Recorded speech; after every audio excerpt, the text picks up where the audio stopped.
کربلا سمجھ آ جائے، ایسی بیداری پیدا کرتا ہے کہ ساری دنیا مد مقابل کھڑی ہو وہ پھر بھی نہ گھبرائے۔ حسین اتنی، نام حسین ایسی آگ لگا دیتا ہے انسان کے وجود کے اندر، نام حسین ایسی آگ لگا دیتا ہے انسان کے وجود کے اندر۔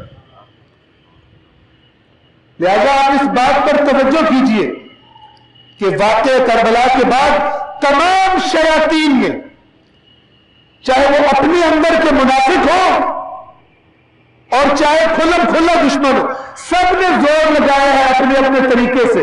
کھلے دشمنوں نے اسے دبانے کی کوشش کی اور اندرونی منافقوں نے اس دریا کا رخ موڑنے کی کوشش کی۔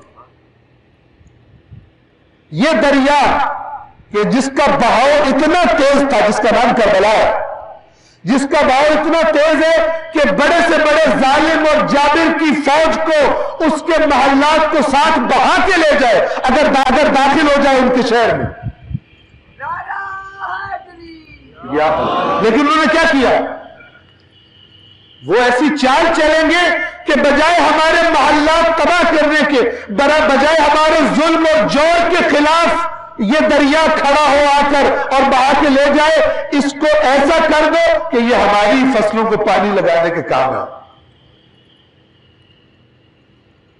رخ تو موڑا جا سکتا ہے نا، اس رخ موڑنے کو تحریف کہا جاتا ہے۔ غالب کر دو، یعنی امام حسین علیہ السلام کے واقعے کا جو سیاہ صفحہ ہے، جو ان پہ ظلم ہوئے، انسانیت کا شرم سے سر جھک جاتا ہے جن کو دیکھ کر، اسے غالب کر دو اور اس کے نیچے چھپا دو حسین کی استقامت اور حسین نے کیوں قیام کیا تھا، کس چیز کے خلاف قیام کیا تھا، اس کو کربلا سننے والوں کی آنکھوں سے، کانوں سے دور کر۔ ایسا کرنے والے پھر قتل حسین کر رہے، کیونکہ بدن کی قربانی نے، جسموں کی قربانی نے حسین کو اور بڑا کر دیا، حسین کی شخصیت کو اور عظمت دے دی اور مضبوطی دے دی اور انسانیت کو متوجہ کر دیا۔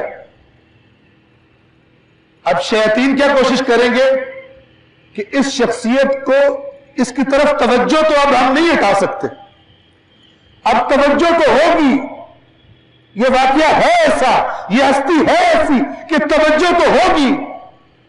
نہ صرف شیعہ اہل سنت، نہ صرف مسلمان، غیر مسلم اس شخصیت سے عقیدت کا اظہار کریں گے، یہ ہے اتنی بڑی شخصیت، تو کیا کرو پھر، توجہ تو نہیں ہٹا سکتے، لیکن جس کی طرف توجہ کرنی ہے اس میں تحریف کرو، تاکہ توجہ کرنے والا حسین کی شخصیت سے وہ نہ لے جو حسین دینا چاہتے تھے، بلکہ حسین کی شخصیت سے وہ لے، اس نیت سے توجہ کرے جو ہم سکھائیں اس کو۔ اور حسین جو دنیا کو ٹھوکر لگانے کی علامت ہے،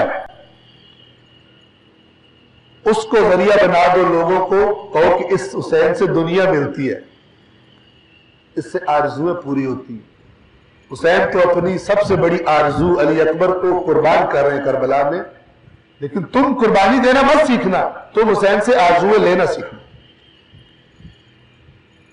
اور وہ ذہنیت، کون سی ذہنیت ڈیولپ ہو رہی ہے؟ وہی دنیا پرستی کی ذہنیت، دنیاوی خواہشات لینے والی۔ مجھے چاہیے امام سے، یہ چاہیے، یہ چاہیے، یہ چاہیے، لیکن امام کی حل من ناصر ینصرنا، اس پر میرے کان بند۔